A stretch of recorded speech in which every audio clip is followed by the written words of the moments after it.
கும்பாபிஷேகம் நடத்தி அவர்களுடைய கடனை நிறைவேற்றி விடுகிறார்கள். செல்வந்தர்களாக பிறந்த சீமான்களும் அபிஷேகம் ஆராதனைகளின் மூலமாக ஆண்டவருக்கு தங்களுடைய சேவையை அர்ப்பணித்து விடுகிறார்கள்.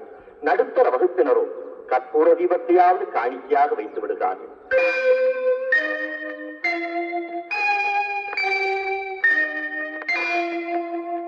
நஞ்சை கழனிகளின் நாயகனே நீ வாழ்க.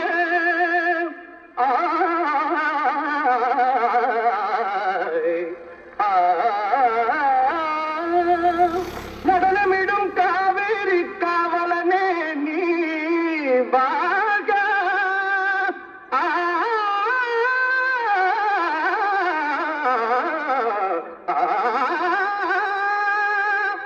தந்தமென வருவோர்க்கு தங்கம் வழங்குகின்ற தங்கள் பெருவுடைய தலைவனே நீ வாழ்க.